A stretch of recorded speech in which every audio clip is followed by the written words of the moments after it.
Bună seara, dragii mei! Sunt Ela Tarotela cu o nouă etalare. Altfel, chiar dacă e colectivă, este altfel. Această etalare este pe tiparul. Dacă ți-a apărut etalarea aceasta în față, înseamnă că ești pregătit pentru ce urmează. Și ceea ce urmează este sigur, rapid. Dacă apare vreun mesaj că ar fi mai încolo, dar nu, este rapid, este o etapă măcar. Dacă nu e un final, dacă nu e un început. Haideți să vedem. În timp ce am amestecat, a apărut deja discovery, da? Descoperire și anxietate. Dar a venit invers anxietatea. Pe de o parte ar putea să fie o descoperire care vă agită, vă agită. Dar scopul este bun. Scopul este bun, să vă aducă pace, evident. Până spun ce am de spus, a apărut și această carte din seria cărților, cum îi zice? În fine, nu mai contează. A apărut și această carte, care avertizează sau, nu aș spune avertizează, vă aduce aminte că trebuie să aveți încredere, că puteți să zburați, că vă puteți teleporta, glumez, aici cineva chiar zboară, da? Să aveți încredere. Așa cum Iisus a mers pe ape, chiar o fi metaforă, o nu fi metaforă, vom trăi și vom vedea, pentru că nimeni până acum nu și-a testat credința într-atât încât să poată să treacă peste programele în care am fost crescuți. Așadar, aveți încredere. Cuvântul de bază la acestei, să zic, etalări este încrederea, credința. Trust yourself. Dar nu în vechea ta variantă, ci în aceea aptă de orice. Da? Să faci imposibilul posibil. Și nu e doar încredere în tine, ci încredere, credință în Dumnezeu. Dar într-un Dumnezeu care îți permite să spargi blocajele, care îți permite să fii liber, nu în sensul vechi, libertin, cât liber. E o mare diferență între liber și libertin, da? Mulți nu fac diferența. Dar în fine, discovery, da? Descoperire, anxietate. E o descoperire care vă scoate din anxietate, dar vă și aduce un pic mai mult stres, din care evident că veți trece. 4 și cu 2 ar putea să fie o legătură care... Relații. Aha, interesant. Așa zise, 4 și cu 2, 6. Așa zise relații de dragoste, dar în care cel puțin unul a dorit controlul, cel puțin unul a avut secrete, iar voi n-ați putut să vă mișcați, n-ați putut să evoluați, să vă ridicați, să vă schimbați din cauza încăpățânării celuilalt, din cauza confuziei în care ați fost ținute. Dar apare 2 și cu 3. 5. Marele preot. Cuvântul Domnului, dar un domn, repet, care vrea să vă aducă înspre adevăr sau să vă ducă, apropo de zbor, să vă poarte înspre adevăr și înspre potențiale la care nici nu visați. La capătul setului de cărți apare magia, curajul, trezirea, awakening. Acele relații despre care am vorbit mai devreme păreau ca și magice, dar erau chiar magice. Poate unele persoane au și făcut magie sau pur și simplu v-au ținut într-un fel, repet. Magia are conotații și pozitive și negative, dar în acest context simt că sunt negative. De ce? Interesant, curajul, trezirea. Trebuie să vă treziți, aveți curajul să vă treziți, aveți curajul să credeți că puteți. Lucruri pe care, ia uite, conexiuni. Aveți curajul să vă conectați la oameni care s-au trezit, care se trezesc, care sunt deschiși să se trezească. Interesant, iluzii. Și să aveți curajul să vă treziți din conexiunile iluzorii. Astea, iluzie, magie. Vedeți, magia poate să meargă înspre manifestare, înspre magia din noi, despre care am vorbit mai devreme, să faci din imposibil posibil, dar în sensul frumos al cuvântului. Dar mai este și falsul adevăr. Falsa stabilitate, falsa dragoste. Acelea sunt conexiunile așa zise magice de până acum. Și sunt niște iluzii, repet, conexiuni și care pot să fie și, și în familie, și profesional, și colegi, și vecini, și foști iubiți, actuali iubiți, iubite, da? Aici este o mare păcăleală. A multora, nu doar a celor care ascultă, deși etalarea este special pentru cei care vor vedea titlul și vor asculta. Dar, cine știe, poate și peste un an, peste doi, oamenii vor asculta această etalare și vor primi un răspuns foarte important. O încurajare. Iertați pe cei care v-au ținut în această magie, în această iluzie și, în primul rând, iertați-vă pe voi. Pentru că această iluzie, aceste, proiecte, iluzii, le-ați trăit pentru că n-ați fost în armonie. N-ați fost în armonie cu sinele vostru superior. Iau-te, reconectare, conexiuni și reconectare. Alternativă, da? Aveți o alternativă. Interesant șoricelul. E aici. De ce mă gândesc să ieșiți din cutie, să ieșiți, da, din Matrix, din programe, din timp, da? Și aveți o alternativă să vă reconectați. 33 e număr magic. Magic e mistic. Ce mai aproape de manifestările divine decât de falsa iubire pe care ați trăit-o. Aveți o alternativă să vă reconectați la emoțiile voastre, să vă echilibrați, apropo, 12/9/11, da? Și așa să atrageți oameni care sunt empatici, care vă aduc speranță, care vă acceptă, dar nu vă mențin în imposibilități. Ei, ce frumos, da, cum vine așa, vine la filul, ci vă dau energie, vă accept așa cum sunteți, cu bune și cu rele, dar nu vă întrețin cele rele, nu vă întrețin în iluzie, ci vă dau energie ca să vă depășiți. Ăsta e adevărul, da? Să depășiți iluzia, apropo de 15. Balanță vrea să iasă, dragoste. Vedeți? Atrageți iubiri care vă echilibrează și inspiră. Și pe voi și pe alții. Și aici este curajul. Trebuie să aveți curajul. Și asta e ceva. Aceasta este descoperirea, să zicem. Dar nici n-am început etalarea încă. Acuși încep. Aici a venit trust. Aveți încredere. Ce frumos participare. 4 de bâte. De obicei ține de flăcări gemene, dar nu. Aveți încredere că veți avea parte de relații în care participați de la egal la egal. Wow, ce simt pe chakra inimii. O deblocaj pe chakra inimii. Trăsnetul. Negândire, da? Să zicem așa. Aventură. Este o aventură a minții și a credinței. Da? Aici să lăsați în urmă, exact cum am zis mai devreme, da? Minciunile, măștile, magia, iluzia. Că sunteți în armonie când de fapt nu sunteți. Schimbați roata norocului.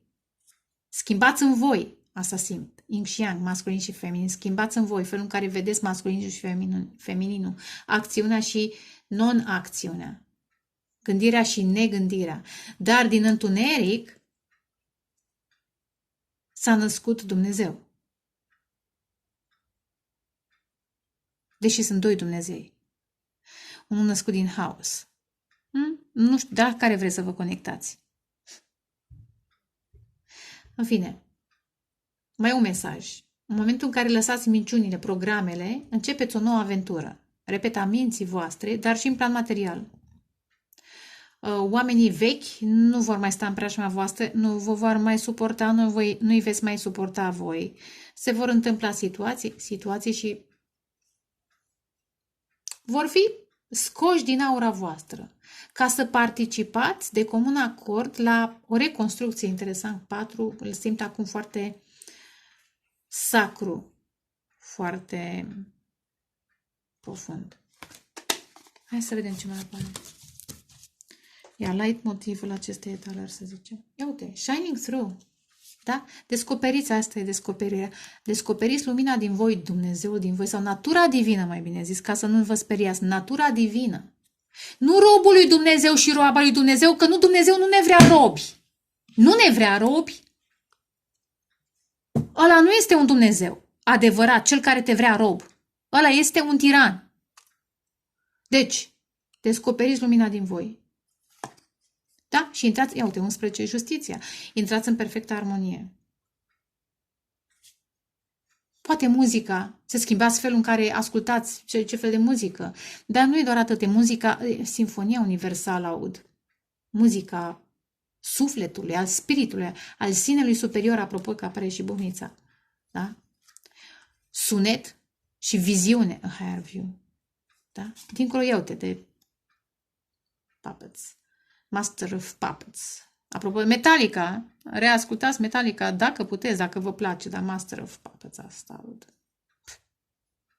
Dar, știți cum ieșiți în acele programe din Matrix prin această gratitudine? Da, recunoștință. Recunoștința va aduce o relație foarte profundă, foarte veche și foarte frumoasă. Și recunoștința că ați ieșit din cutie, din magie, interesant. Ah, ce frumos, wow, deja în fiori. Omul de pământ descoperă care sinele superior, care suflet, care spirit, care lumină divină. Uai, m-aș opri aici. Da, omul din pământ, din lut, Adamus. What a shift. 3 și cu 5, 8. La moarte și renaștere. Iese din cutie. Aici e pălărie. De e neagră, apropo de Saturn, pentru cei care știți de Matrix.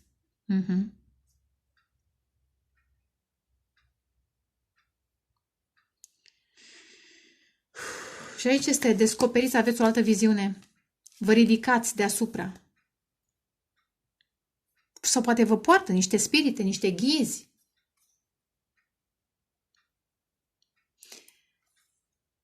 Ieșiți din programul vechi. Încet, încet, eu zic că repede, simți că repede. Și veți vedea lucrurile altfel și apropo de sunet de muzică, veți auzi, poate aveți semnale în ureche unii dintre voi. Pe lângă viziuni mai sunt și semnale în ureche. Dacă faceți muzică, poate vreți să compuneți altfel de muzică. Dacă faceți versuri, vreți să compuneți altfel de versuri sau să le puneți în muzică și trebuie să vă selectați. În fine, mesaje. Hai să vedem light motivul. O dată, de 2 ori, de 3 ori. Are you crazy? Into me I see. Iar 8 e casa 8-a, moarte și renaștere. Da? Păpușa descoperă că de fapt este creație divină. Dar dacă înainte era așa zisă creație din lut, descoperă că de fapt lutul ăla are suflet. Și nu orice fel de suflet, suflet divin. Sunt discuții de ce zici suflet divin și nu altfel. E o lungă discuție. Poate vreodată o să fac videoclipuri pe chestia asta. Păpușa descoperă că are aripi, care o stea în frunte. Orică sunteți aleși, orică sunteți veniți de pe alte planete, în misiune spirituală. Cine știe de cât timp, nu mai contează. Ideea e că vă treziți. Apropo, asta e descoperirea care vă stresează. Nu este ușor, deja în fior, da? Și poate aveți semnale de mai mult timp, dar acum conștientizați profund niște adevăruri, poate vă experimentați niște puteri, ceva se întâmplă. Mai moare un program, mai vă descotorosiți de o proiecție, pentru că trezirea vine și ea în etape, transformarea vine, apropo de moarte și renaștere, în etape, renașterea. Asta e. Știți cum e? Ieși din nou, dar mai întâi trebuie să îți exersezi aripile, să exersezi un pic zborul și apoi te ridici, și apoi te ridici, și apoi te ridici. Da? Nu e chiar așa. Hop-țop. Hai să vedem. Wow. M-aș fi oprit acolo, dar am obișnuit să tai cărțile. Hai să vedem light motiv. Waking, pardon, apropo de trezire. Ființa regală din voi treziți. Leul din voi. Apropo de curaj și awakening, din câte mi-aduc. Da? Aveți curaj, awakening, curaj de la leu. să vă treziți. 1:09, soarele. Soarele în suflet, cum zic eu. Să descoperiți că sunteți ființe de lumină, că sunteți chemați ca și o altă etapă. Da? Sunteți ființe de lumină, dacă puteți să vă conduceți viața după regulile voastre și trebuie să fie reguli divine, nu tiranice, că sunteți protector pentru alții și pentru voi, pentru că în momentul în care te trezești trebuie să te protejezi, dar te trezești ca să-i protejezi pe alții, te conduci pe tine, dar îi conduci și pe alții și o mare diferență între a conduce și a impune, a avea control. Lirienii mei am văzut și înaripate, acvilien, lirien, poate sunteți și alte, de pe alte galaxii. Ia uite, Royal, mai you crazy, Royal și Royal. Da? Pentru că leu reprezintă casa regală, nu? Case regale. Dar e o regalitate divină, da? Nu de asta pământ. Sunteți, măi, sunteți în trecere între vechiul vostru eu și noul eu. Sunteți între vechea lume și noua lume și eventual, poate unii dintre voi, faceți niște călătorii în astral, în zone de tranzit, în temple vechi.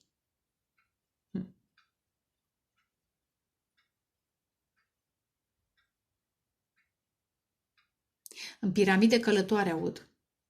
Ce ciudată piramide călătoare în sensul de astrale, da? Ia uite, ieșiți din timp, din mașinăria asta timpului. Wow! Și treziți geniul din voi. Geniul este spiritul divin, da? Creator. Wow! Wow! 16 numărul turnului, apropo.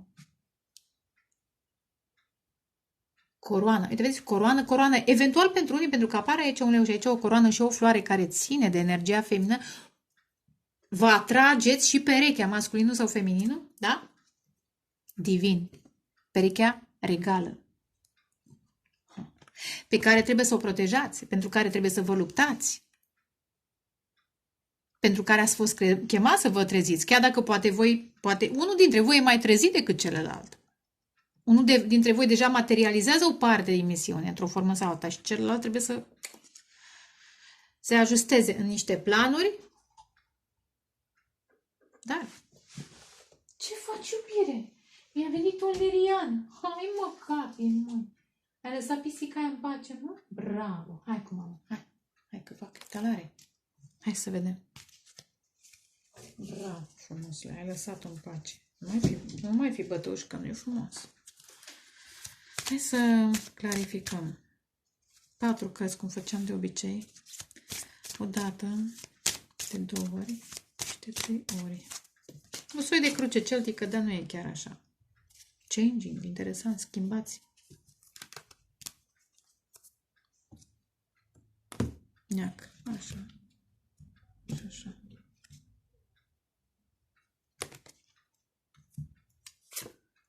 Apreciere. Ei, să nu-mi scării. Unde te duci? Bine, pa, la revedere.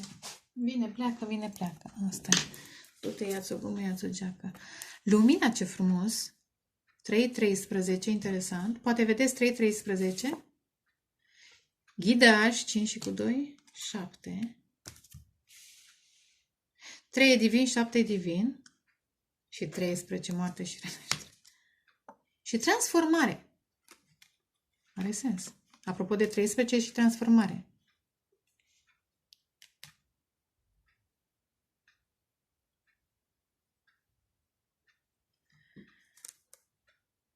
Iar magie. Descoperiți magia din voi în sensul de puterea voastră de manifestare. Da? O altă variantă. Awakening. Treziți bucuria aceea pură a Creatorului, a Zeului, a Alesului, a Binecuvântatului, a Înaripatului.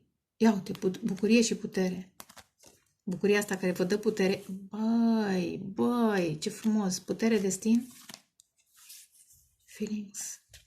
Ce sentiment. What a feeling. Cam așa era. Nu mai știu melodia. What a feeling, da?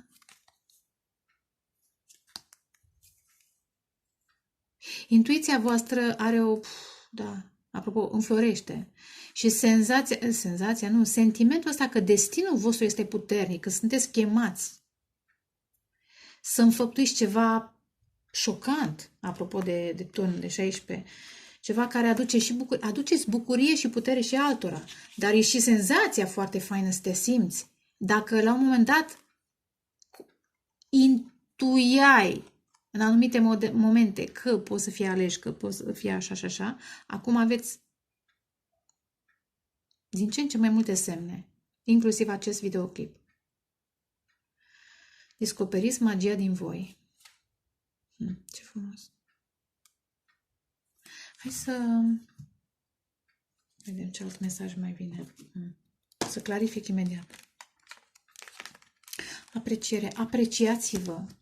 Și în varianta veche și în varianta aceasta prezentă și ca să continuați în vibrație înaltă. Apreciere.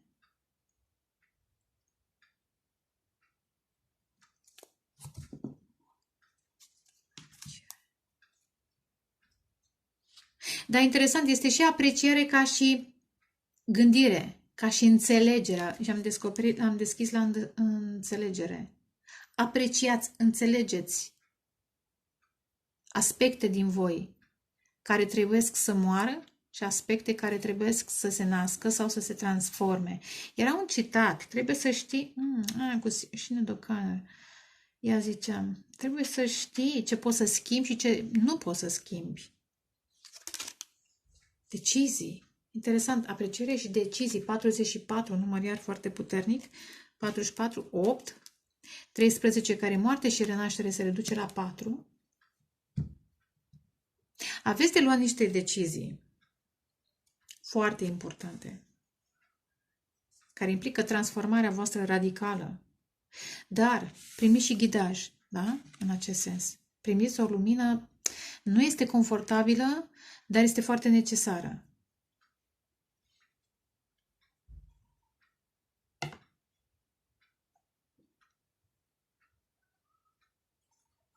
Hai să mai vedem ce alte mesaje am dată.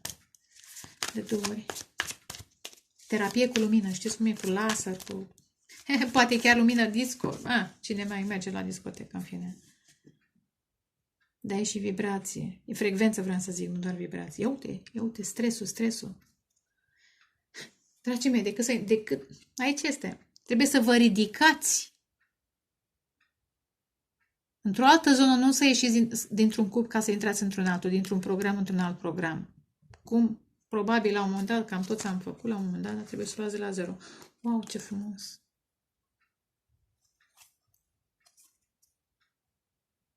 Apropo de schimbarea de lume, depinde de lume, da? 0, e bun. Ce canalizez și flowering? Un soi de împărăteasă, un soi de regina de monede, lotus. Lotus știți că e iluminarea, este bucuria, sunt binecuvântările după o perioadă, iau-te, de închisoare energetică, mentală. Dacă sunteți îngeri pe pământ sau sunteți aleși, știți bine că ați trecut prin multe, da? Ați fost oprimați ca să nu străluciți, ca să nu vă bucurați de viață, ca să nu vă observe lumea. Ați fost acuzați că sunteți nebuni, schizofrenici, dacă aveți viziuni, chestii de genul ăsta.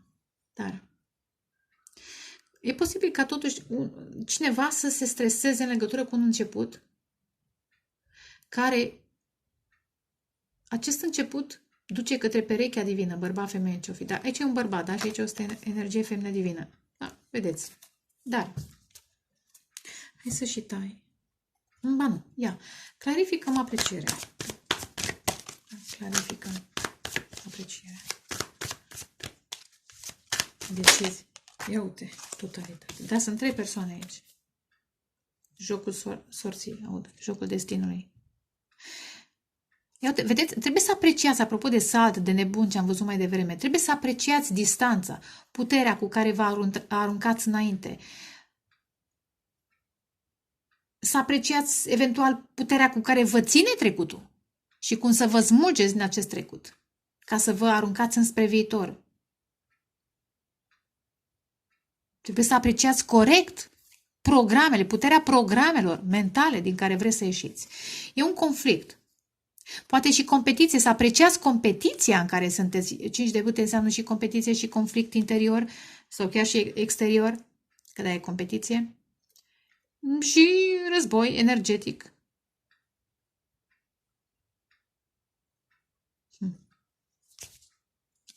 Ia uite, nebunul? Da? În legătură cu acest început, da? Iar cineva între două chestii. Și aici la fel. Și pentru asta trebuie să faceți un pic de liniște.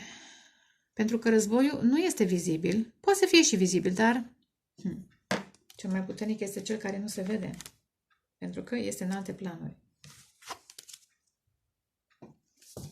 În legătură cu acest început, acest zero, această nouă variantă a voastră, regală, trezită, furioasă pe cei care stau în calea misiunii sale. Da? Cine stă în calea misiunii?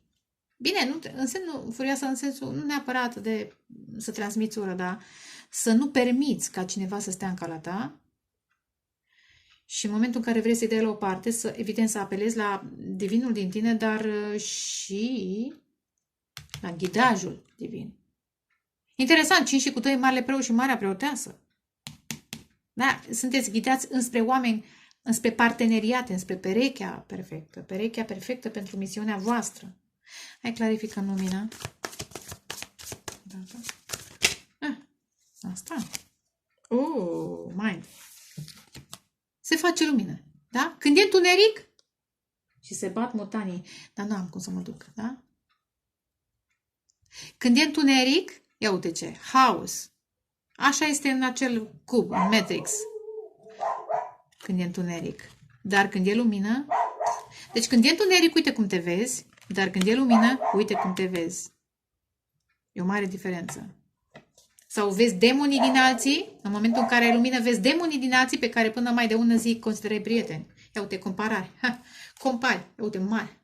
Vai, ce frumos. Aveți parte de o dragoste divină în curând și veți face comparații. Veți face. N-ai cum să nu faci. Nu știu ce se ceartă ăștia. Ghidaj. De obicei este spart. Probabil că e o luptă. Interesant, apropo, se luptă. Ghidaj.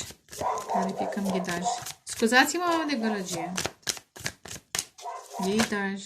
Ia uite, băi, ce frumos! Trust. Aveți încredere, sunteți ghidați. Sunteți ghidați înspre ceea ce trebuie să zburați. Aveți încredere că sunteți ghidați. Ia uite, și să ieșiți din aceste situații apăsătoare. Ia uite, alții stau, oamenii încearcă să vă pună greutăți în cârcă pe lângă voi, da, blocaje. Ia uite, aici sunteți voi, când de fapt sunteți regali. Apropo, nu sunteți robul lui Dumnezeu, roaba lui Dumnezeu, sunteți ființe divine. Da? Period. Transformare.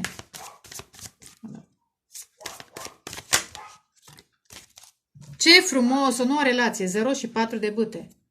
O nouă relație în care participați. Dar ce diferență între lumea aceasta foarte colorată,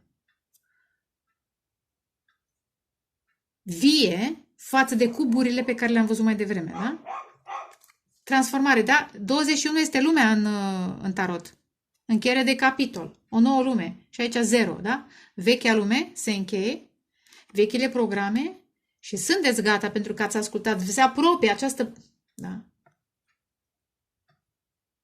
Parteneriatele acestea regale, divine, aveți încredere că sunteți ghidați. Că aici este și testul. Uneori trebuie să ai încredere pentru că nu ești pregătit să înțelegi informația și... Ia uite, dragoste. După o perioadă de tăcere și în această perioadă de tăcere trebuie să asculți intuiția, energia femină divină, da? Să iasă din programe. Breakthrough. Comparație. Și interesant, deși este... Și energia masculină are de ieșit dintr-o închisoare mentală. Și unul și altul. Aveți pregătirile voastre, testele voastre, antrenamente, instrucție, da? Vreau să zic instrucțiuni. până vă veți întâlni, dar sunteți pe cale. Depinde unde sunteți în acest... Sunteți pe cale, sunteți aproape. Că de-aia ascultați acest video. Ia dăm și pe leu. Ce frumos. Awakening the Lion. Asta vrei? Wow, ce frumos! Creativitate! Asta e împărăteasa. Renaște. Bă, are you crazy? Ia uite leul, ce mișto, ce tare! Leul și împărăteasa. E puterea din tarot. Dați, eventual căutați, da? Unde ești mai puterea? Unde o găsesc eu, da? Femeia cu leul. Dar și unul și altul, sunteți chemați, vedeți? Sunet, muzică, eu știu. De ce? Pentru că sunetul este și în fizic și în...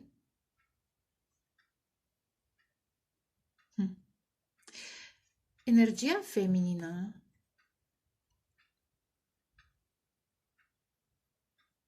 trezește leul,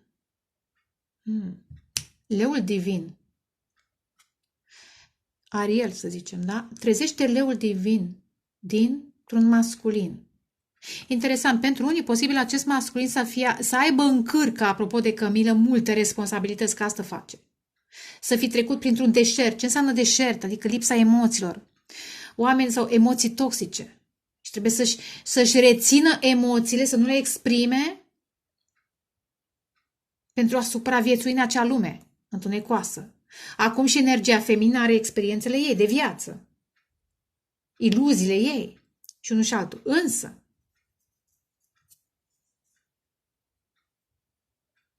renaștere, ce fain, ce bine că am clarificat. Creativitate. Soare. Soare ține de casa creativității, soarele. Iar lotus. Deci parcă ar fi un ritual. Care energia feminină divină, nu zic musai voi, doamnelor, energia feminină din noi, din anumite persoane sau la nivel colectiv, Duhul Sfânt aduce iluminarea unor capete alese, unor ființe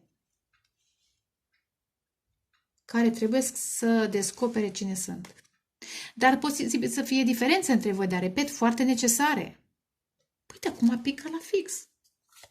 Ia uite, 21 iar, încheiere de capitol.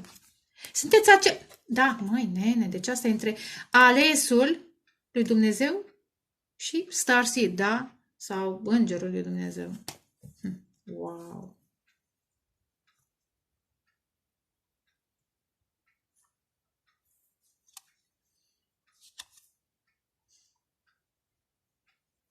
Iar cineva trebuie să descopere awareness. Să fiți conștienți, de fapt, de această proiecție și cum să o folosiți, că uneori, dragii mei, apropo de awareness, în momentul în care știi ce ești, dacă ești este Buddha, știi că ești ființă divină sau că ești ființă aleasă, uneori trebuie să te mai și acoperi. Da? Să mai joci un pic de teatru, dar în sensul bun. Mai faci pe prostul, că prostul, știți cum e? Prostul are rolul său. Nebunul nu e nebun, e un început. Dar, în fine. De fapt, 0-1 și Marea Preoteasă, da? 0 magicianul și Marea Preoteasă sunt cele mai puternice. În fine, iar. Integrați. Outsider, ia uite. Rebelul. Ascultați-vă vocea interioară. Integrați rebelul, cel care se consideră altfel, paria, dar de fapt este protejat, este ales. Integrați-l și descoperiți de fapt ființa divină din voi. Wow, ce frumos! Ce frumos! N-am zis, eu cred că v-a plăcut, că n-are cum să nu vă placă. Dacă nu vă place, problema voastră. Acest videoclip este pentru voi, da? Sunteți aproape. Sunteți pe cale. Aveți încredere. Că mai e un pic și încheiați un mare, mare capitol. Ce să mai... Va fi frumos. Mă doresc dragoste, pace, creștere spirituală. Ceau, ceau.